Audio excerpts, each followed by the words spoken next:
Hello students, now we are discussing today problematic soils and soil testing. It is chapter number 2. So first point is formation of alkali soils. Number 1 point, these soils have pH which is more than 7.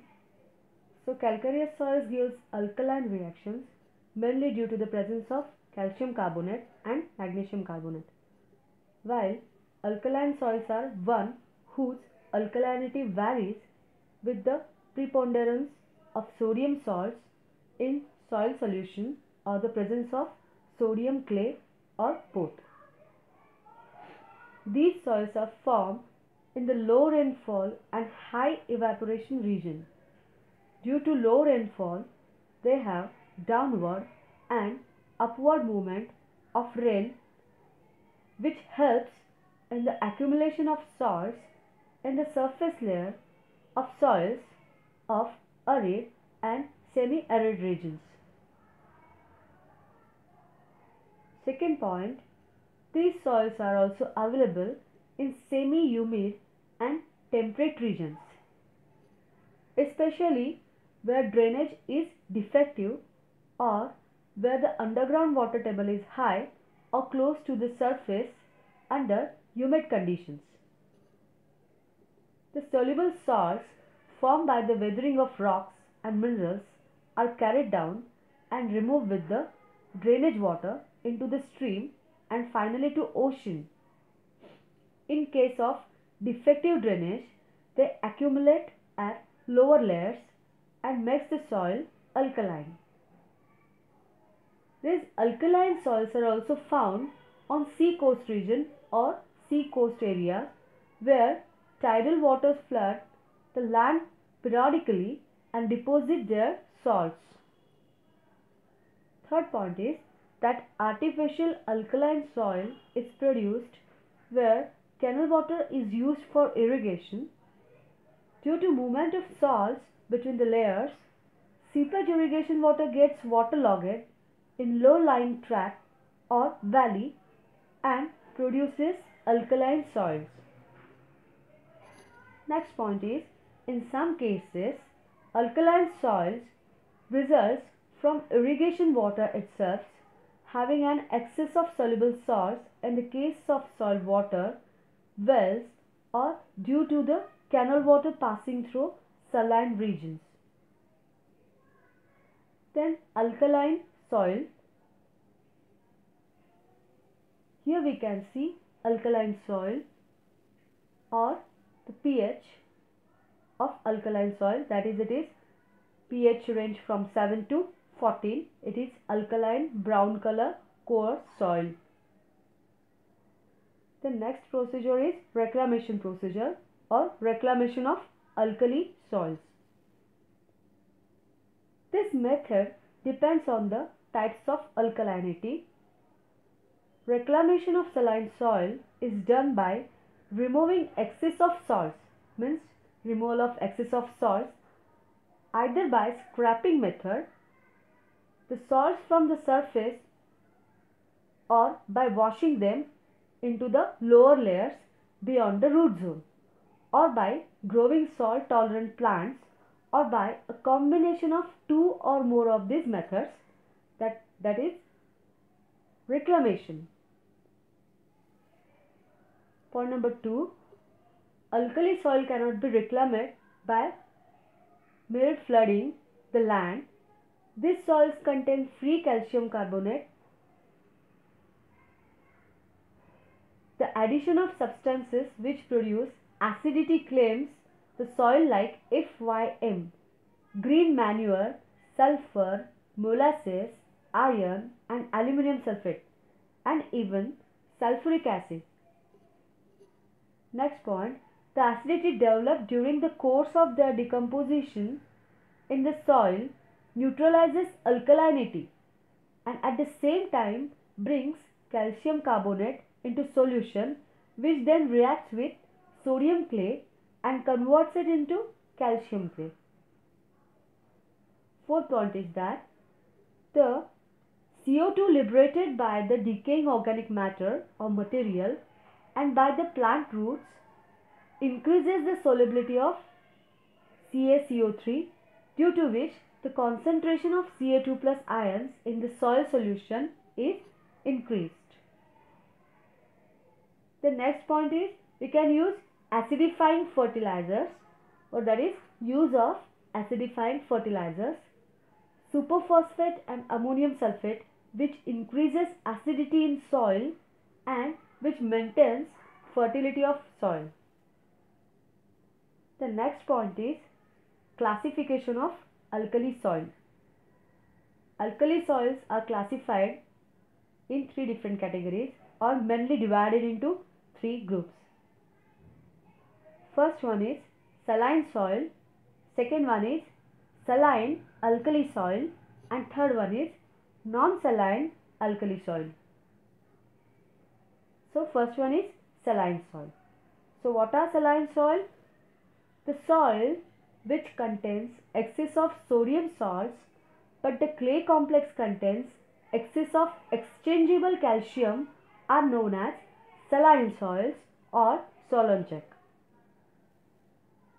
The process of accumulation of salts leading to the formation of saline soils is known as salinization. The composition of soils depends on the composition of rocks and nature of weathering processes. These soils generally contains chlorides, sulfates, nitrates of sodium, calcium and magnesium. So some soils also contains potassium salts. Soluble carbonates are generally absent in such soils or in saline soils. This soil is also known as white soil due to the presence of sodium chloride and sodium sulfate. That sodium chloride and sodium sulfate impart white color to that soil. Sometimes the color is brown due to the presence of calcium chloride and magnesium chloride. The pH of soil is between 7.5 to 8.5 and ESP is very low. So what is ESP? ESP is exchangeable sodium percentage. So saline soil has ESP is very low.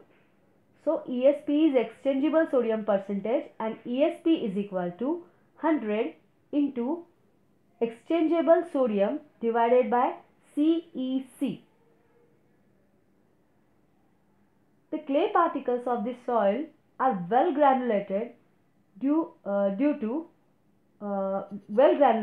but do not have well developed structure. So it has high salt concentration and it is permeable to water and air.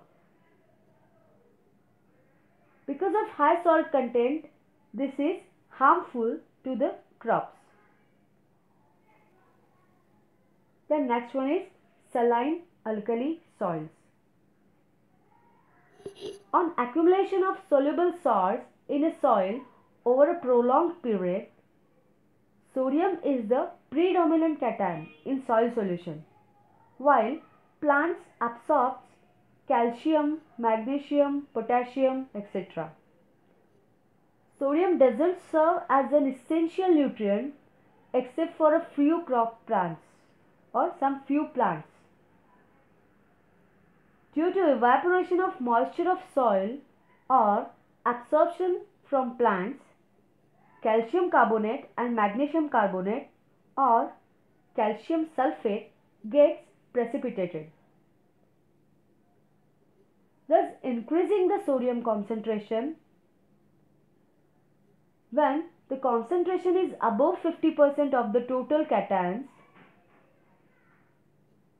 sodium ion replaces the exchangeable calcium cation or calcium 2 plus cation and magnesium 2 plus cations of the clay complex due to high concentration. A salt affected soil with a content of exchangeable sodium greater than 15 with Much soluble salts and with a pH value usually less than 9.5 is saline alkaline soil. The process of converting normal soils into alkali soil is called alkalization. What is alkalization? To convert normal soil into alkali soil is alkalization. The soil may contain sodium clay and excess of salts or only sodium clay with no soluble salts. If the soluble salts are not leached out due to insufficient rains, then the soil contains sodium clay and excess of soluble salts in solution, and it is also known as alkali soils. These soils remain friable and possesses aggregate crumb structure because of the presence of sodium salts that does not allow the sodium clay to get dispersed. Its pH is less than 8.5 and ESP, what is ESP? ESP means exchangeable sodium percentage. ESP is more than 15%. Electrical conductivity of saline alkali soil is greater than 4 millimoles per centimeter. The next soil is, or third type is non-saline alkali soil. When soluble salts are removed by leaching as a result of the increase in rainfall or the water table or by irrigation water washing or or sometimes that irrigation water washing them down or for any other reasons give rise to non-saline alkali soils. Alkali soils contains colloidal complexes saturated with exchangeable sodium and insoluble salts.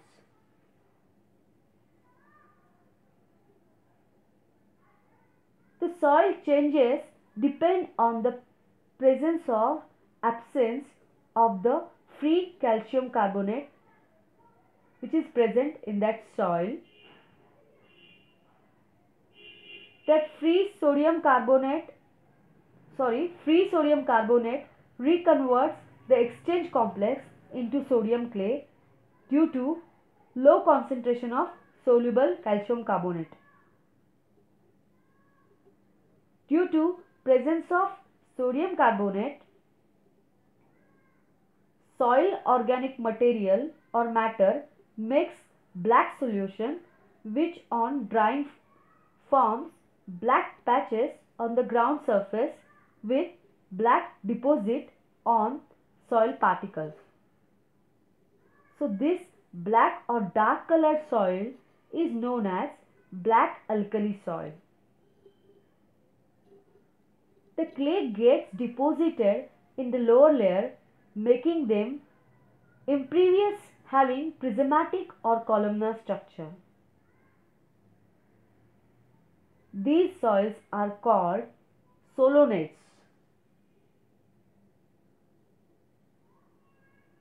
When soluble salts are removed by leaching as a result of increase in rainfall or the water table or by irrigation water washing or by irrigation water washing them down or for any other reasons give rise to non-saline alkali soils. This soil contains colloidal complexes saturated with exchangeable sodium and insoluble salts.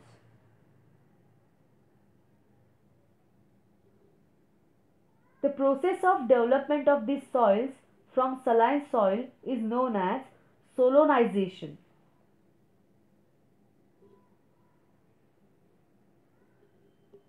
Then what is exactly solonization or alkalization?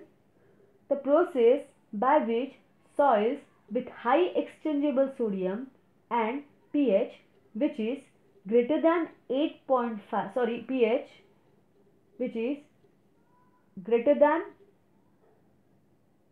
8.5 are formed.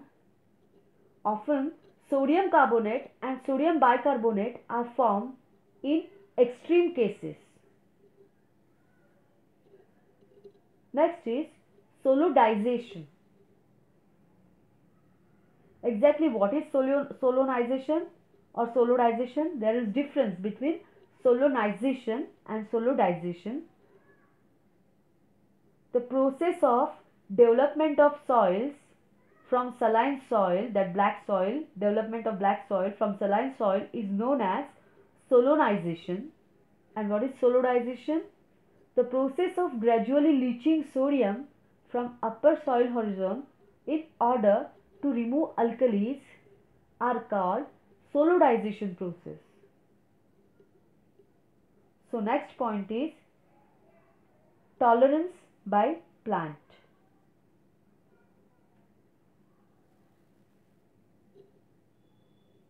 Both saline and alkaline soil are harmful to plants. The large amount of salts in solution increases the osmotic pressure and reduces the uptake of water, which causes plasmolysis. Plasmolysis increases with the concentration of solution until all of the functions of plants collapses completely and the plant finally dies.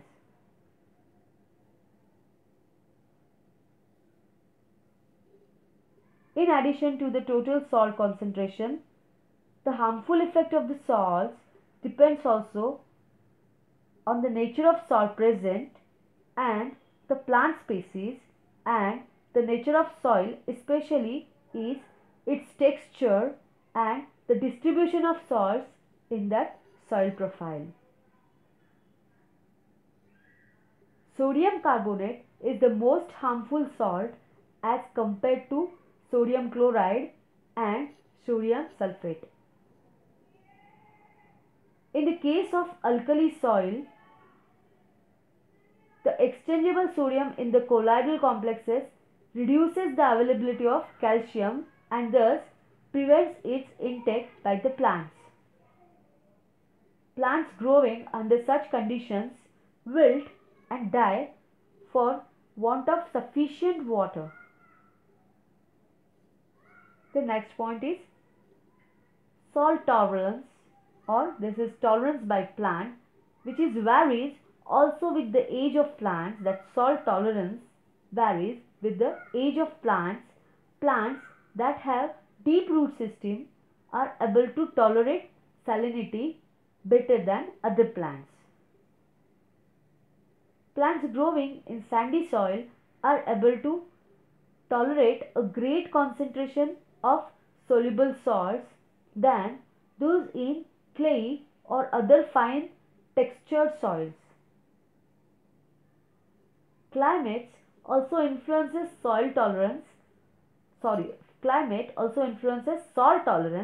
by crops.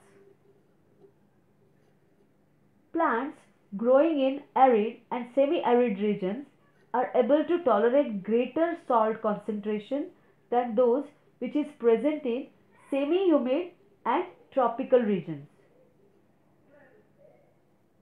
So next and last point is calcareous soils.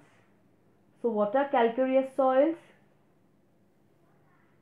Calcareous soils are formed in warm temperate and semi-arid regions where rainfall is low and evaporation is very high.